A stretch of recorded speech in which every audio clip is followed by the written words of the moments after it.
guys? This is the Rough Roads podcast. My name is Keith. I'm joined by my buddy Daniel. How are you, Daniel? Good. I'm good, Keith. I'm Daniel. Yep. What's up? How was your day, man? How was your day? It was good, man. It was not. I mean, I love that it's getting summertime. We can start doing work outside. The only thing is like when you work outside now, it's like really, really hot, but it's nice. I'm glad that it's getting warm. It was only 71 today, man. Yeah. It's not that hot. It's just gonna get worse. Yeah, it is. Wait till it's 103. Yeah. And I bet we're gonna hit triple digits more times this year than we did last year. We got about 2 months, but we're almost there. Yeah. Yeah, we're gonna hit. I really don't know. I gotta be sure, but I think we only hit triple digits like 6 times last year. So not that many times. Yeah. But we had like a really rough winter. And like I'm thinking since we had a really rough winter, we're gonna have a rough summer. So I don't know. We'll see. Rough roads, man. Rough roads. especially if you're outside on the rough roads. Yeah. I mean it's a lot different, when you're, you've been down rough roads, but now you're like going down easier roads. I mean, nothing's easy. Life's not easy, but like at least like you have a house, you got AC, you can walk inside. You can take a nap. If you're hot, you just turn your AC up. If you're cold, turn your heat up. I mean, so it's like it could be worse. It's a lot worse for a lot of other people. Right now, not doing what it should be. Yep. Well, happy Friday to you, man. Oh, it is Friday. Yep. Well, I mean, kind of. I mean, yeah. I try to work every day. Yeah. So, I hear you.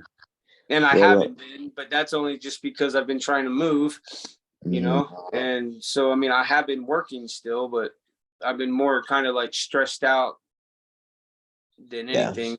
I'm losing a lot of money trying to get my house empty. Yeah. Right. I hear that. Well, so last night we kind of scratched the surface on relationships, and I want to kind of talk a little bit more about that. And I know you wanted to talk about your mother a little bit, and so you mind? Yeah, I think we should like maybe talk about our parents, and like and kind of like how it affected them, and like and how it affected the relationship between us, and then how it affected the relationship once you got clean, and the difference in between of that. I'd love to hear from you about your mom and dad, and because your mom and dad are still together, right? No, they're divorced. Oh, they're divorced. Yeah. Okay. I for some reason I thought that they were still together. No. Well, I'll kind of. How was their relationship? Sorry, I mean, sorry. How was their relationship? They have a good relationship, because they have two kids together, 2 boys, me and my brother Tommy. Yeah. And so they do talk, occasionally. Right. Are they both married again? Yeah, they both are married. Okay. All right. I lucked out. I got a really nice stepmom, a really nice stepdad. So we really lucked out.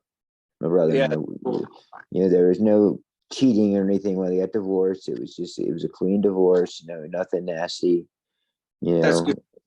Yeah, just like when it's time to go the other way. I mean, it's time to go the other way. There's no reason to draw it out. I mean, like I was with a girl for 8 years, and like I knew that she was not the one for me, and I wanted really so bad to get away from that relationship. But then on one hand, I was scared because I had 3 daughters that she like helped take care of. Like I went to work, she stayed home.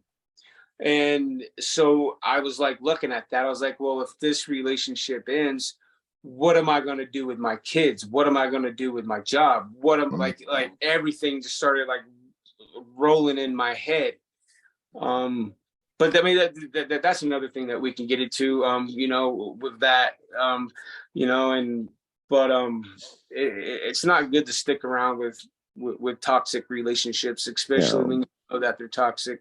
And it's just when you have kids too, that makes it even more toxic, Yeah. Yeah, and she was really hard on Carly, my youngest. She was like really hard on her. And Carly was always defiant, and that's kind of why. But yeah. but anyways, you know, I really want to hear about the relationship, like about what you have to say about your mom and dad. Yeah, well, I'll kind of start with I'll start with both of them. You know, we had a good relationship. I always had a good relationship with my parents. You know, Yeah. and then you know I was in sober living back in Louisiana, and I just moved back from Florida because And this Florida. was it was your mom and dad together at this time? No, Okay. no. So they've been divorced for a while. Okay. My mom and dad got divorced when I was in high school. I was a junior in high school. Oh, okay. And they got divorced, and So 16, like 15, 16, something like that. 17. Okay. It's about 17. All right. And so I had a good relationship, and then it was when my mom, for the first time in my life, when I did, I relapsed in sober living. That's when she said enough's enough. You know, I can't on alcohol. I and she's like, I can't. I'm not dealing with it anymore. You know, you need to figure this out on your own. I'm not helping you out anymore. You got to figure this out on your own. So that's when I went to Salt Lake City. I said, I got to get out of Louisiana. I can't be sober here. Louisiana's a tough place to stay sober. You know, it's a tough place, especially if you're an alcoholic. It's a tough place to not be an alcoholic. You know, It's a tough place to anywhere because no matter mm. what,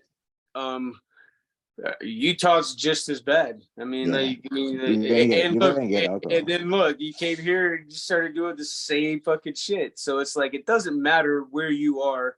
Yeah, It starts with yourself. It starts with you, you know. mm-hmm.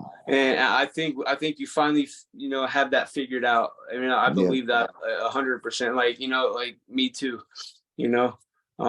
yeah, And Cody, I mean, like yeah. we're some of the lucky ones that went through treatment and were able to like um stay sober, and actually not fucking want to go back out there and do meth and heroin and fucking cocaine and ecstasy and all that other fucking dumbass shit. But and so my mom, she said, enough is enough. You got to figure this out on your own. So I came up to Salt Lake, and I was talking to my mom, periodically, and my dad periodically. Yeah. But once I did that first hit of heroin on the foil, I cut my parents off, and we didn't speak for years. We didn't speak for years. Wow. Like 2 years, really? Like No, years? no, no, years. Like Like 2 years. no, like years. Like Three, maybe like like 3, 4, 5 years? maybe like 5 years. I can't really Whoa. use that. I don't know, but Wow. it was a long time, Holy and, cow. I and, mean, I and bet your mom was like tripping for the first couple years. yeah, but she had to come to terms with herself that I might be dead, and she had to come to terms with herself that Yeah. I mean, she needed to let it go. She let me go. yeah, she had to. That's what I was saying. Like the first 2 years, your mom had to be fucking tripping, and Dude, then she just had to fucking I let it miss go, like you I, said. I miss my brother's wedding Wow, because man. I was too busy getting fucked up. That's all I cared about. Ashley, my So dog, your we had a perfect wedding. relationship was pretty much non-existent with your Not family. exactly. Yep. Wow. So my mom did a Google search and saw that I'd been arrested, Yeah. and she sent me an email saying, this right here is what's going to save your life." And she was right. It was the thing that saved my life, and so she You had a big part of that too, though, Keith. I mean, like, well, I mean, oh yeah. I mean, that place helped you out, but like, you are the one that did it. You know, you're the one that did the steps. You're the one that had, the willingness to change. Yeah, the willingness to change for sure. But so I went to jail. He failed to file, but I went to jail months later for the warrant after they filed. So what year and what about what time was this? I don't know the year. It was okay. I mean, maybe 2017. Okay. Maybe. Went to jail on it and everything, and I got out. I was getting ready to start I was in sober living, getting ready to start drug court. You know, things were on the uppity up. You know. Yeah. And it was. I remember it was Thanksgiving. Just got out of jail because my detective promised me she'd have me out of jail by Thanksgiving. She promised me that, and she held her promise. She got me out by then. And so, I emailed my mom, my brother, my dad, all separately. First time in like 6-7 years, maybe, whatever the length was, you know. Wow. And they all emailed me back, and they were just, nobody was mean, nobody was sorry. They were just like, it's great to hear from you. You know, it's really good to hear from you. Wow. For the next 8 months, we would speak, we talk all the time. That's awesome. And all they were worried, they weren't mad. They were just glad that you were okay and that you're doing okay, and wanted to find out if you really were okay and were willing to speak to you and like give you another chance after all the fucking shit that you did. Awesome. I did relapse 8 months later, 8 months into drug court, and I relapsed. Heroin. Oh, okay. I didn't shoot it out. I only smoked it, but I did it for a month. And I was speaking. That's a relapse. I was speaking to my parents up until 2 days before the relapse. But after I was done relapsing, I spoke to them the 2 days after I got out of my relapse. So I put them in the dark. And my mom said after that relapse, she goes, Keith, I understand relapses happen, but in the future, I want you to understand something. Don't ever leave me in the dark. She's like, I understand relapses happen, and that's fine, but just don't ever leave me in the dark of me not knowing if you're safe or not. Yeah. And I said, Mom, that's the very least I can do for you. She's like, I don't care if you send me just a text message saying, hey, I screwed up, I relapsed. Just let me know you're okay. Yeah. And you don't really understand because you don't have kids, but I have 3 kids. Yeah. I got 3 kids. I'm already going through all the things that your parents must have been thinking in the first, the whole time, but it's really real in the first year or two, you know, that you don't talk to your only child or like one of your children. I mean, like, I could only imagine like how that felt for your mom, you know. And she's right, and you're right. He's like, I wish I had my mom here. My mom had passed away a few years ago. And like I talk to her all the time. Yeah, we're pretty close. Always, yeah, me and my mom are like really close. I mean, my mom raised me. She lived in Key West. Yeah. Well, we moved to Key West when I was 10. And I grew up there, you know. That's where I started doing fucking drugs and running the streets and doing all crazy fucking shit, you know, going down rough roads. Rendezvous Street. When I was 11, because I mean, I could go anywhere I wanted on that island. My mom worked, so all I did is I explored that whole island everywhere. You know, it's a big island, but it's really not that big. I mean, it's 4 miles by 2 miles. But there's a lot of shit, a lot of streets, some streets that you shouldn't go down. But I mean, I was raised there, so I was a Bubba, what they call it. You Yeah, know, Bubba's. Yep. I wasn't a conch, but I think what they call it, like a freshwater conch or something like that. Yeah. You know, the conch shells that they blow. Oh That's what a yeah. conch is, conch Yeah. republic. But Yeah. yeah. So like, but yeah, I mean, like I would hang out on the streets every night. You know, Mm. and I'd have so many friends, so many different relationships, and like it kind of grew me into like really, well, it really grew me into my addiction, but Mm. also it taught me a lot of street smarts too. Tell us about your relationship with your mother. Oh, my mom was the coolest. Like we were poor as fuck.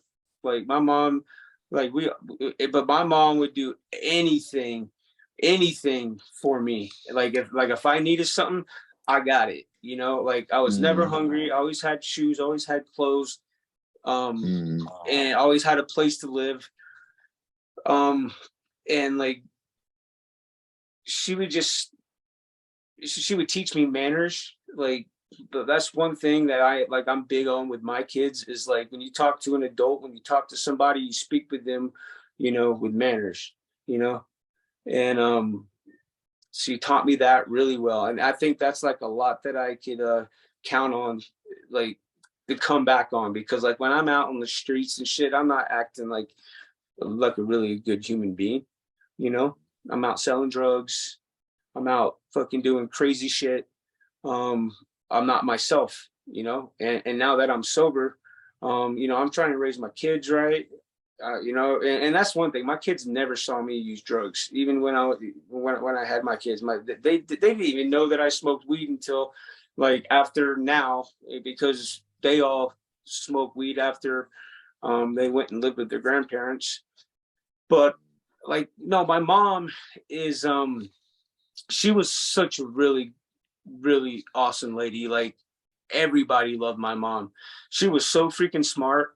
I mean, like she would do like the crossword puzzles, like the New York Times, or like the hardest one, fucking whatever, in pen, not pencil. She would do it in pen. She was such a No smart shit. fucking No lady. shit. And like she would run bars. She was a boss. My mom was like, she was queen. She really was. She like I wish she really would have taught me more, like how I teach my kids.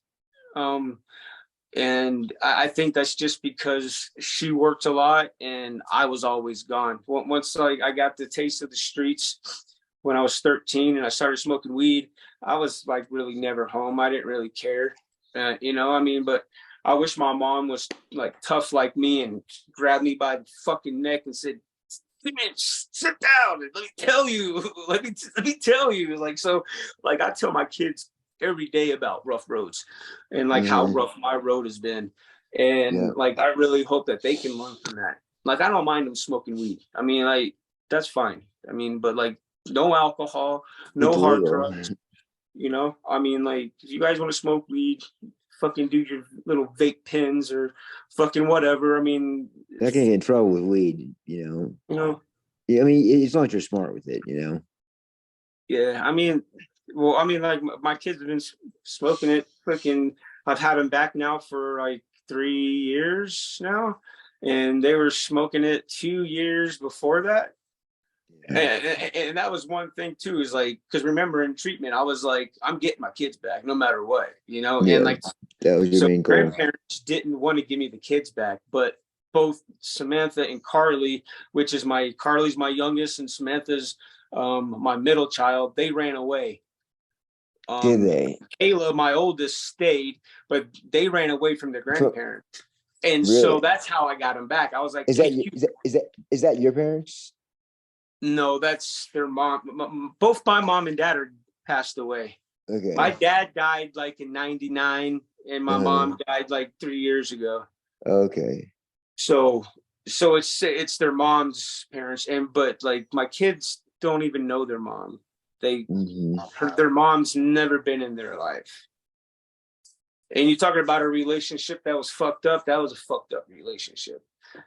How many Yeah. domestic violence charges that I got when it wasn't even like my fucking fault?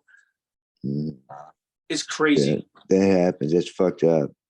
It was really fucked up, you know. I mean, this was like before I went the first step, you know, and we would always get into like fucking crazy. She was so bipolar, and like that's one relationship I really should have like just got out. But then we had Kayla. Now I'm stuck, you know, because I feel like if I leave, she's gonna get Kayla. She had no idea how to take care of kids. We would like just our relationship was so toxic. You know, I worked all the time. I come home and Kayla's in her crib with like shit everywhere.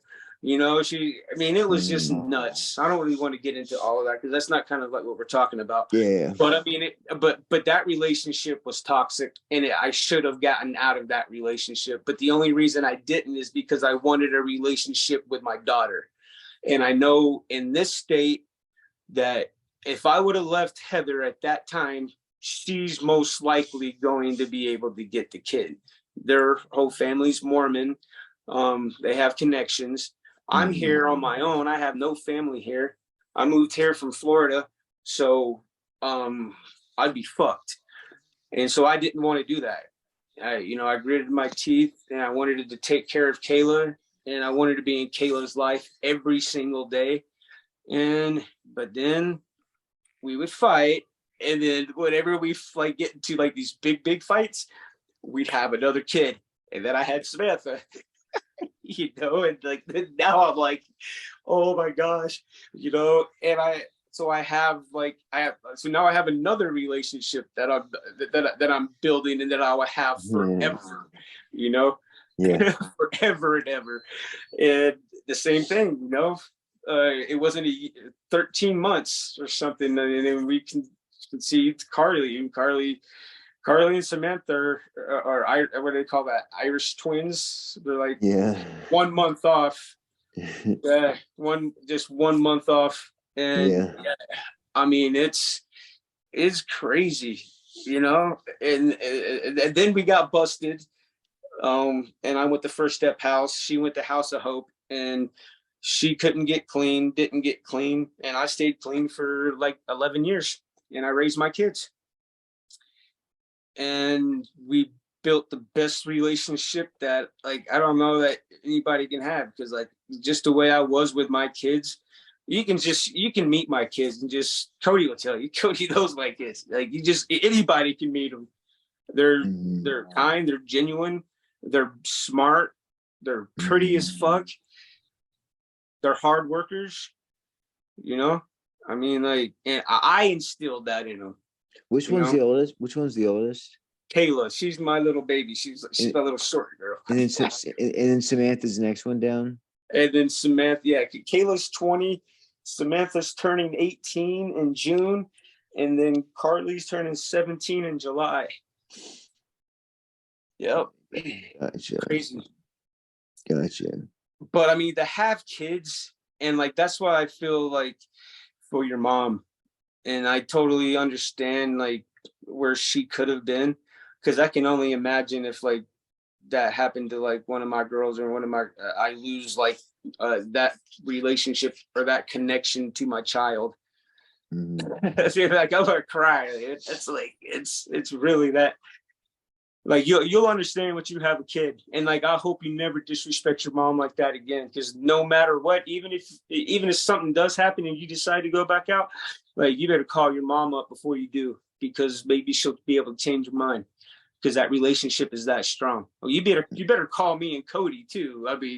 But call your mom first and talk to your mom, and remember that she loves you and that she freaking like was there for you even when you weren't there for her, you know. There's always a chance, but dude, I got things going on. Like I ain't blowing all this shit. I got a good job, you know. Got a great podcast, you know. I'm a co-host of, you know. You know what I mean? I got a great podcast. I'm a co-host of. Like I got so many things going good for me right now, you know. Like I'm not. That's not even an option, dude. Things are good right now. Things are real good Well, I right mean, now. okay, but what if something goes bad? Like, okay, so in my case, you know, like I'm moving, I'm getting out of my house because freaking like I've been here for like 3.5 years, you know, paying like top dollar, you know, and then like I had a few bad months. I had to take a bunch of loans out just so I can keep the place. But now I already know that I can't keep the place, so now I gotta like make other arrangements, you know, for my kids, make sure that they're safe. Um, which everything is okay. I mean, we could talk about that later, maybe, um, but like, so now everything. So like, I was way up here, and now I'm like, fucking like crashing. Like I'm like I was on top of the roller coaster, you know, but now I'm like, you know, I mean, You're not gonna crash there. You're gonna be all right. I was making almost 20,000 a month on an average, 15 on the average, 20 on top a month. What happened to it? It just went away. Sucks. It's just because it's a long story. I mean, maybe we could talk about that another time, but yeah, that's fine. It's just yeah. We'll talk about that another time. I'll talk about that. Just write that down and remember, because I won't. But so my relationship with my dad was weird. So my dad was, he was cool as fuck, and my dad was rich as fuck. So my mom was poor as fuck, which I lived with my mom, and my mom raised me. But like when I went on vacation, like I had anything I wanted. My dad lived in a fucking mansion, you know. I had a badass room. I had a pool room, sliding glass, fucking like, you know, like going fucking big ass TV, fucking whatever, you know. I was spoiled fucking when I went to my dad's. But mine and his relationship was fucking rocky. You know, like I don't think that he knew really how to handle a teenager. And like I said, me going down rough roads didn't really help when I went to my dad's, because I was always wanting to hang out with my cousins or my friends and steal his fucking liquor out of his liquor cabinet, you know, and just do dumbass shit, and didn't want to spend time with him. I did and I didn't, but I should have spent more time with him, you know. And again, like, I'm not trying to blame my dad, but if that was me, I would freaking like take my kids and say, "Come here, sit down, talk to me," you know, like, let's go, you know, let's let's talk about anything, whatever, you know, like, you know, like I'm weird. I'm weird when I'm like with my kids. My kids know, like I cry a lot, and like when I'm with my kids, especially when I'm like, you know, talking to them about emotional shit. Like I'm not afraid to show them, you know, my emotions, or like, you know, tell them what I'm like really thinking, and vice versa. I want to hear that's what makes a good relationship, is that's the communication that you have, you know. And you got to have that chemistry. you got to have all that in a relationship, you know. You got to know like when to give up sometimes, you know. You got to know when to be like, okay, you're right, I'm wrong, or maybe just try to understand the other person, even though that you might not agree with them. Maybe just try to understand what they're saying, even if you don't believe what they're saying. At least try to maybe put yourself in their shoes for a couple seconds, just to see that, oh, okay. There's the alarm.